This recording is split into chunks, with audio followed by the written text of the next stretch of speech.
Kilimba Chambers. Please welcome Kilimba Chambers.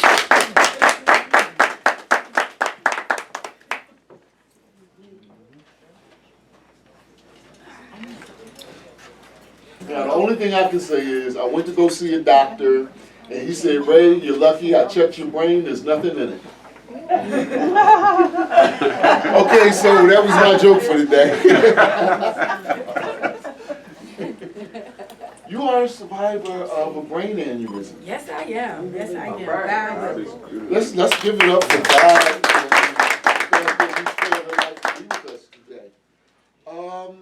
So I'm gonna tell you what I know, which is very little. I know that a lot of people have aneurysms, and their first symptom of having an aneurysm is something traumatic happening, like it almost bursting. Okay. Am I wrong in I think that? everybody's experience is different because there are different kinds of aneurysms. Okay. I'm doing my studies now. It happened to me in 2020.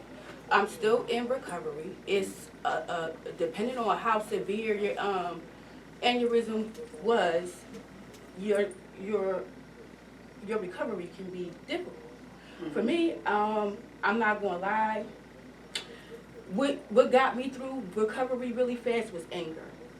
I was angry because I was in such a position, didn't know how I got there, didn't understand where I was at, and had no understanding, which is why I am happy to be here today to shed a little light and give a little awareness for prevention, because an aneurysm can be like 3 different tornadoes in one. If y'all familiar with Jamie Foxx just went through what they call a stroke. These days they're calling an aneurysm a stroke because it's a combination of 3 different things going on at one time. It's like the perfect storm. So for me, I started fainting. I was doing a lot of fainting. I fainted a lot. Well, I have that effect on one. For me, I fainted a lot. One thing that stood out to me in my symptoms was a lot of fainting.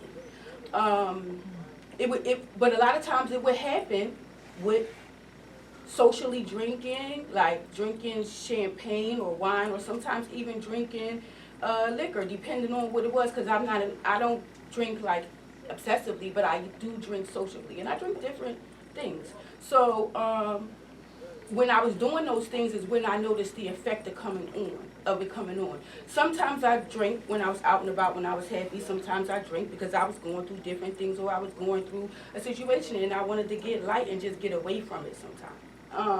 But I also had, I guess, underlying issues that I wasn't aware that was affecting me, as far as blood pressure, as far as some of the things that I was troubled with, like this young lady said, not being able to speak about certain things, dealing with like love, dealing with like a lot of situations in life that I internalized. Because we can make ourselves sick a lot of times, like one of the other doctors said.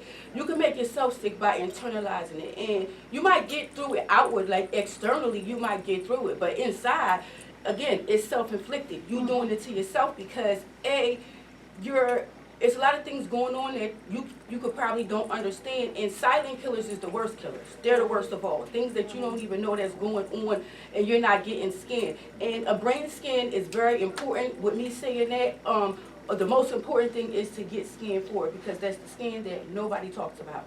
And it's the most important scan because it's function. It's your crown chakra. It helps you function with everything.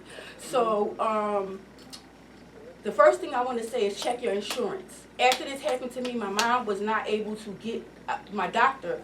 He informed me my surgeon, he informed my family to get tested. But a lot of insurance doesn't cover aneurysm scans, or they don't cover brain scans. So the first thing that I would say is on your mental awareness and health, mental health, one of the things you want to do is check your insurance and find out whether you're covered, and if not, find out how to go about it, getting it done at least once a year, because we go through so much. And like I heard a lot of the doctors say, trauma is real. We go through it throughout the day daily. So, you know, a lot of times it gets to be a build-up. When it happens like what it happened to me, it was a build-up of going through so much and internalizing it, and drinking and smoking and just, you know, trying to do it myself, trying to fix myself, because like the chiropractor said, I do believe that the Lord sends us here with everything we need to be able to take care of ourselves, but a lot of times we deny ourselves of that. Can I ask you,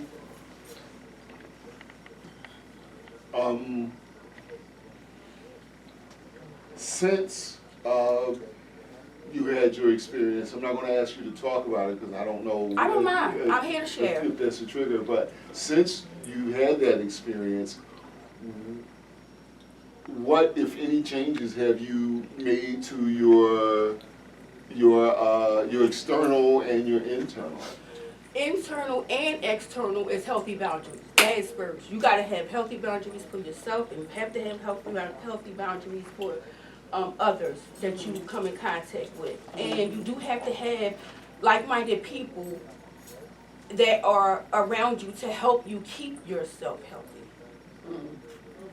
Because if you're around a bunch of depressing people, like my grandfather said, if you want to be a doctor, you go hang around doctors. Whatever you want to be, you surround yourself with. You want to be depressed, you go around depressed people. So it's all about, you know, keeping yourself in an environment and around people that have nothing but the best intentions for you and for yourself. And it's very important, if you do recover from it, to be open about it and let people know that's what you are going through, because sometimes, like me, myself, I have no physical disabilities. I'm blessed not to have no physical disabilities, because a lot of people don't make it through this situation without being able to, without having disabilities. I mean, like this, you feel me? So I'm not like this, but I do have other elements that I'm dealing with.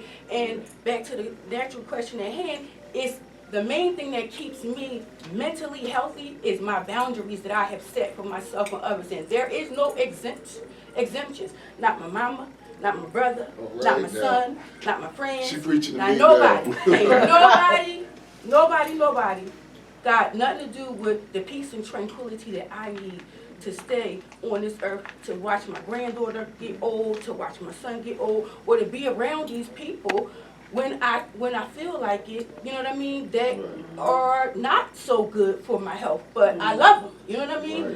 So for me to be able to still be around them, I have to be able to keep myself in a mindset, or keep myself in an environment where nothing but peaceful waters flow. I gotta be where peaceful waters flow. I got closer to God, because if it wasn't for Him, I wouldn't have made it. I had 2 seizures in the hospital while you're sleeping, because that's one of the ways you pass from having this brain aneurysm. You can go in your sleep because you have seizures. And if you can't come out that sleep, which I was very fortunate to both times, I know it was an angel there for me. I know it was an angel there for me to come out of those 2 seizures and did not die in my sleep. So, you know what I mean? I know that I'm here for a reason, and one of those reasons I felt when I was in that hospital, because it took me I had to stay in the hospital for 30 days before I could come home. And within those 30 days, I knew that I wanted to be able to help people be aware. Prevention is awareness. That's what happened to me. I didn't know what was going on.